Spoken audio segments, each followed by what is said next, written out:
sou José Mauro Ribeiro, professor aposentado do Departamento de Arte Cênica da UNB, e estou aqui, convidado para fazer um relato sobre todo o meu trajeto no departamento, e eu gostaria de iniciar como eu cheguei até o departamento e por que escolhi.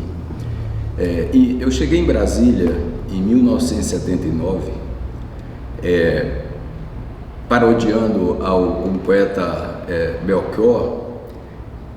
Quando eu era apenas um rapaz latino-americano, sem dinheiro no banco, sem parentes importantes e vindo do interior. Eu entrei no Colégio Elefante Branco, fui matriculado por meus pais e comecei a estudar aqui em Brasília. Brasília tinha 9 anos, era cedinho. E durante esse processo de adaptação, eu vi no mural um convite para o pessoal que estava formando um grupo de teatro para montar uma peça Morte e Vida Severina, de João Cabral de Melo Neto. Eu me entusiasmei, fiquei de vou fazer. E entrei, montamos a peça, foi dirigida pelo Bené 70, que é uma figura histórica aqui do teatro, do início. E apresentamos no Elefante Branco na inauguração, no aniversário do Elefante Branco. Aí depois nós fomos apresentados em outras escolas, no CASEB, com outro sucesso, as pessoas gostavam muito. E depois fomos para o CEMAB, lá em Taguatinga, o Ave Branca, também repetimos bem 2 ou 3 vezes. E aquilo me marcou tanto, que quando eu fui fazer vestibular, eu procurei na UNB alguma coisa que tivesse arte, uma profissão que tivesse alguma coisa de arte. De teatro não tinha, só tinha desenho e plástica. E eu disse, não, mas eu vou fazer arquitetura, pelo menos para agradar meu pai, porque se eu fizesse só como artista, ele ia enlouquecer. Então eu fiz o vestibular para arquitetura, entrei em 1972 para arquitetura, e foi uma coisa fantástica para mim, porque eu tive contato tanto com o projeto de Brasília, que era um projeto do Oscar Niemeyer e do Lúcio Costa, propondo uma cidade revolucionária, um projeto super interessante, e que eles propunham, dentro do projeto, que Brasília seria um polo irradiador de cultura para o mundo, quer dizer, Brasília sendo aquele polo irradiador. E eu fiquei impressionado com aquelas histórias e tal, e comecei a fazer as disciplinas no Instituto Central de Artes, que é hoje onde é o IDA, E a gente lá tinha disciplinas de todos os tipos como é que se diz? De viés artísticos, de linguagens artísticas. Então eu fui fazer fotografia, eu fui fazer desenho e plástica, eu fui fazer a oficina básica de música. Infelizmente tinha sido contratada a professora Silvia Ortoff, ela era contratada, mas tinha criado um grupo de teatro chamado TUB, Teatro Universitário Brasiliense. Mas a questão é que a coisa não funcionava muito bem, e eu me entusiasmei muito com as aulas, tanto de oficina básica de música, como o professor Rogério Rodrigues, que dava uma disciplina chamada ELEA, Elementos Linguísticos e História da Arte, e ele fazia um histórico, tudo foi ELEA 1 e ELEA 2, ele ensinava cinema, ele falava sobre teatro, ele forçava a gente, ele indicava para a gente assistir as peças. Eu fui assistir o Avarento com o Procópio Ferreira, fiquei impressionado com a peça, tinha sido inaugurado o Teatro Nacional, a Sala Martins Pena. Então eu fui me envolvendo com essa coisa, e aqui pulsava a arte. Esse espaço era um espaço super interessante de fazer arte, de articular, e essas pessoas que estudaram comigo nessa época, tanto das artes visuais como eu que estava na arquitetura, e outras pessoas que faziam música, eles começaram a se articular na cidade, os primeiros grupos de teatro, os primeiros artistas plásticos que surgiram. Então foi aí que eu tive a oportunidade de conhecer o maestro Rogério Duprá, eu tive a oportunidade de conhecer o Alfredo Sesquiati, que tinha sido demitido da UNB, o Atos Bucão. Então, para mim, aquilo era uma coisa fantástica. Para mim foi uma loucura eu ter feito essa base, né, que era o básico. Antes de entrar nas matérias da arquitetura, a gente passou 2 anos no Instituto Central de Arte.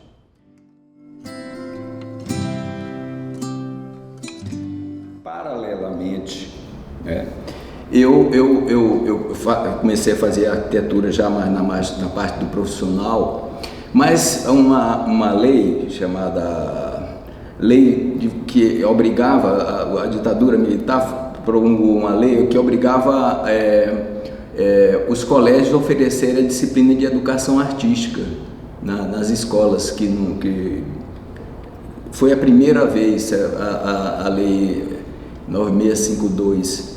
Então eu recebi um convite do colégio, de vários colégios, porque eu fazia teatro, né, paralelamente na cidade, assim, com alguns grupos. Inclusive eu participava no SESC do grupo Catazes, dirigido pelo Chico Expedito, e que funcionava lá. Depois a gente até inaugurou o Teatro Garagem.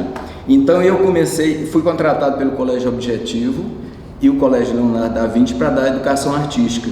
E como eu, arquiteto, eu dava a parte de artes visuais, né, história da arte, desenho e tal, e minha viagem mesmo era teatro. Aí lá eu montei, principalmente no Leonardo da Vinci, montei o Rápido das Cebolinhas, Cantor Careca, e foi uma maravilha. E nessa efervescência, né, eu estudando arquitetura e dando aula nos colégios, eu comecei a aparecer ou fazer parte dos grupos que me convidavam. Então o Chico Expedito, lá do grupo Catazes, me convidou para fazer a Raiz do Pau Encarnado, que a gente ganhou um prêmio nacional e apresentamos no Rio de Janeiro, apresentamos em outros lugares. Depois a gente apresentou o Alto da Cobiça, de Altimar Pimentel, que era um alto super bonito lá no Teatro Garagem, Galpão.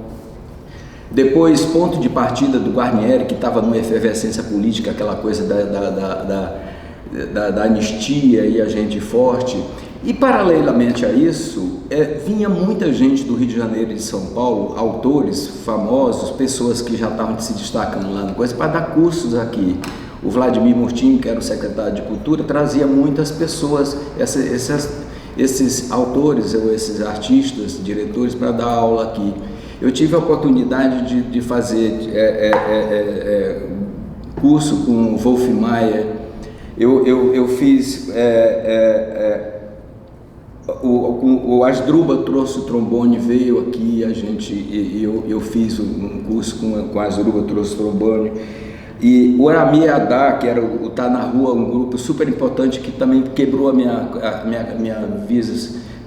visão de teatro, daquele teatro dentro das 4 paredes, e o Tá na Rua era para a rua.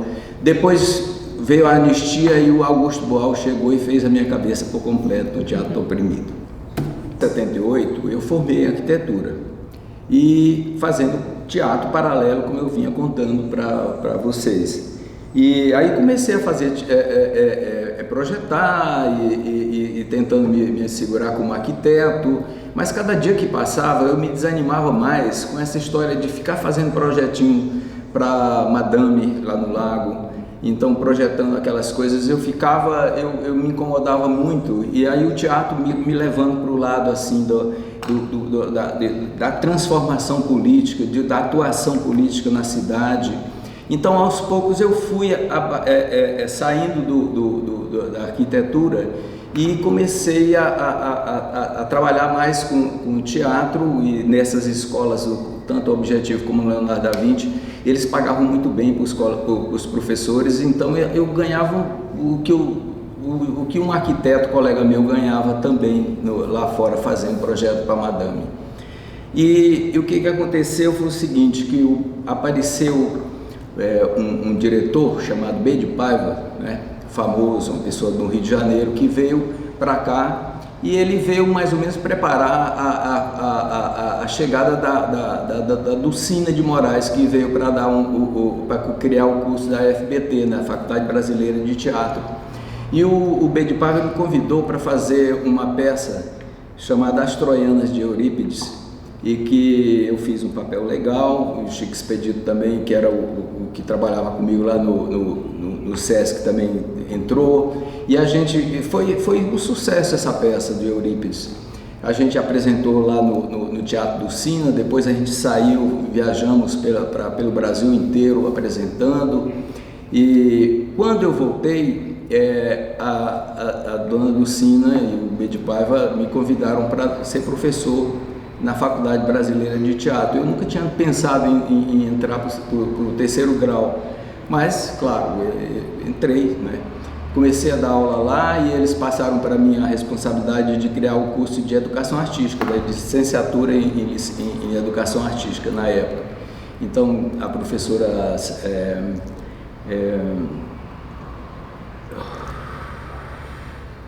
Renê Simas, dá para cortar, não dá? Dá. A professora Renê Simas organizou o departamento de artes visuais e eu fiquei com essa parte da licenciatura. Tinha lá o pessoal da interpretação, que o João Antônio já estava lá, e o B de Paiva também, e eu sempre apaixonado por essa questão do teatro nas escolas, levar, ensinar, formar professores para que eles levassem nas escolas e mostrassem o teatro, fizesse como que o teatro fizesse as pessoas criarem as suas próprias narrativas e contassem as suas próprias histórias. E foi assim que eu fui desenvolvendo essa parte e fui tendo um contato nacionalmente. Primeiro a gente fundou aqui a Associação de Arte Educadores de Brasília, que era a ASAIDF. Eu virei presidente, e aí depois tive contato com a professora Ana May Barbosa lá em São Paulo, ela da USP. Ela era uma figura muito forte, ela batalhava para a arte entrar nos currículos, porque nessa época tinha assim, era educação artística, mas era uma mistura. Então a nossa ideia era que entrasse nos currículos, mas com as linguagens definidas: teatro, arte cênica, né, música, artes visuais e desenho industrial. Eu entrei nessa luta, acabei sendo o presidente da Federação de Arte Educadores do Brasil, e por 5 anos organizei congressos no país inteiro, e sempre com essa pegada do teatro, sempre junto com as pessoas que faziam teatro e tal. Aí eu encontrei por acaso na rua com a professora Helena Barcelos, que era professora já do Departamento de Arte Cênica aqui da UNB, e que me disse que estava abrindo uma vaga, né, para professor, principalmente na área de licenciatura em teatro, e que ela conhecia a minha trajetória e que dizia: por que você não vai lá e faz? E eu entrei, estudei, passei e virei professor em 1997. Foi quando eu passei para o Departamento de Artes Cênicas da UNB. Evidente, me deram a oficina básica de arte cênica, OBAC. Não, OBAC. Eu fui professor de OBAC, eu fui professor de FEA, Fundamentos da Educação Artística, que depois virou o FAI, né, porque é Fundamento da Arte e Educação, que mudou. E aí comecei lá no final os estágios, e eu fui fazendo a conexão. Eu iniciava com o BAC, depois eu dava a fundamentação para os alunos, e falando muito da pedagogia da arte, da importância do teatro nesse processo de transformação estética, de experiência estética dos alunos, e fui desenvolvendo, e realmente foi uma coisa que para mim me realizou muito. Eu sou uma pessoa super feliz porque eu fui professor e desenvolvi esse processo lá no nosso departamento de arte cênica, inclusive com o convívio com os colegas. Nessa terceira parte das memórias, passagens importantes que eu tive do Departamento de Artes Cênicas, eu comecei fazendo como quase todo mundo fez, porque eu fui subchefe, chefe do Departamento de Artes Cênicas. Depois eu desenvolvi, assim, eu fui representante do Instituto no Conselho Universitário, e batalhamos muito, inclusive, no Conselho Universitário para a gente ter o terreno, porque a física estava querendo tomar o nosso terreno, e a gente brigou muito. Eu lá briguei para ser o terreno lá no espaço lá onde vai ser construído o Instituto de Arte como um todo. E uma das coisas que eu mais acho interessante e importante como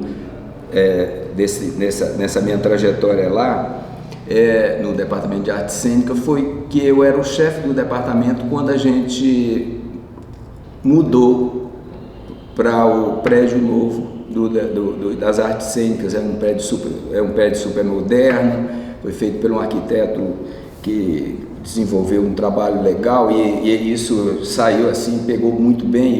Eu era o chefe, achei super interessante eu estar nessa passagem importante do meu departamento. A outra coisa que eu achei interessante, outra passagem interessante, foi num desses congressos da Federação de Arte Educadora do Brasil, quando eu era presidente. Eu encontrei com uma professora que ela era da CAPES, era representante do teatro na CAPES, professora Antônia Pereira. E ela disse assim: Zé Mauro, nós estamos criando um curso de mestrado profissional para professores de arte, professor de arte como um todo, mas de arte visual, de teatro, de música, só para professores de escola pública, e que a gente possa dar essa oportunidade para esses professores de periferia que possam fazer o mestrado. E aí eu encabecei esse projeto com ela, e eu era o presidente da federação, e aí convidei os professores da Universidade de Uberlândia, da Universidade do Rio de Janeiro, da Universidade de São Paulo, do Estado de São Paulo, e aí fizemos todo um conglomerado e criamos esse mestrado profissional de artes, que chama Profartes, né? E que já está aí no seu 11º ano, e é um sucesso, e eu sou super orgulhoso de ser um dos fundadores, criadores desse projeto, dentro desse processo aqui no Departamento de Artes Cênicas.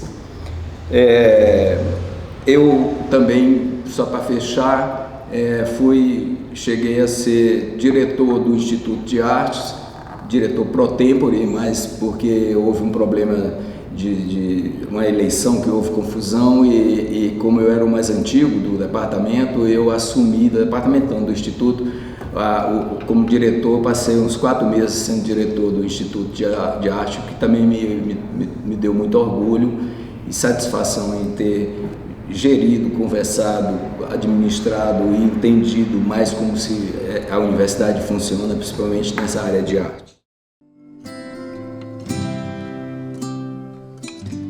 Bom, as reverberações, o impacto do processo, né, de funcionamento e de construção que o Departamento de Artes Cênicas tem na história do Distrito Federal, e eu vejo hoje, atualmente, que ele teve uma importância muito grande na formação de plateias, formação de atores, que hoje eu tenho a maior satisfação de ver. Inclusive agora eu não posso nem falar, mas eu fui ver um filme que passou ontem aqui na Dumb, chamado O Pastor e o Guerrilheiro, e eu vi uma porção de atores que foram meus alunos, e eu fiquei orgulhoso, né? Eu acho isso interessante.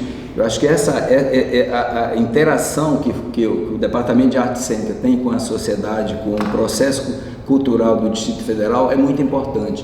E volto para outra parte, essa reverberação que o Profarte fez, ou está fazendo, que formando professores mestrandos, né, mestres, e que fazem uma reflexão sobre o seu processo, o processo de cada professor, como ele desenvolve lá. Isso está melhorando a qualidade do nosso ensino de teatro, do nosso ensino de artes no Distrito Federal, muito grande, entende? Então eu fico super feliz que o Departamento de Artes Cênicas, ele centraliza ainda o nosso Prof. Artes.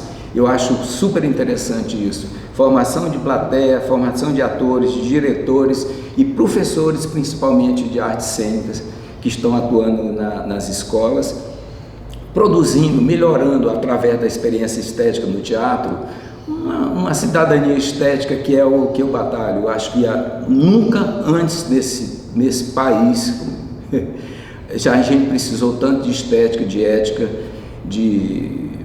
porque nós tivemos muito próximo da barbárie.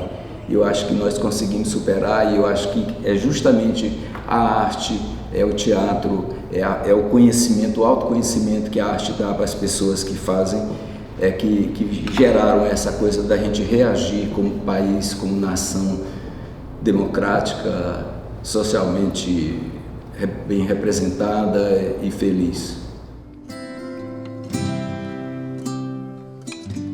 Prospecções é o que você pensa, não é? De o que pode ser, o que você gostaria, e eu digo para vocês, eu gostaria que os professores, os meus colegas que estão me substituindo, que vieram, que estão continuando, que continuasse essa luta de acreditar na arte, no teatro, como um vetor de sociabilização, de libertação do ser humano, como tanto na poesia como socialmente crítico. Isso é que eu acho importante. A gente não pode esquecer isso. A arte ela é super interessante, mas ela tem que ter uma função. A gente precisa pegar a arte e dizer, olha, use a arte, veja a arte, mas se conheça antes. Eu acho que os meus colegas estão fazendo esse papel, e eu gostaria muito de mais tarde ver que a gente está crescendo e melhorando essa questão da estética, principalmente da arte e da política. Para acrescentar, eu acho que eu falei muito, contei muita história, e eu só queria agradecer a professora Rita Castro e as nossas queridas Carol e Beatriz, né, que estão carregando esse projeto. Eu acho super interessante. Eu acho que memória, registro é a coisa importante, porque se a gente não registra, essa coisa passa, essa coisa vai-se, e as pessoas esquecem, porque vêm outras gerações, e a gente está vivendo hoje esse processo, um processo de cultural muito forte, né, com essa coisa da inteligência artificial. A gente está viajando em outras nuvens e outras sintonias, e precisa ter essa coisa do pé no chão, registro, dizer fizemos isso, pensamos isso, estamos caminhando para isso. E eu desejo tudo de bom para todos vocês, para nós todos, para o Brasil, e um abraço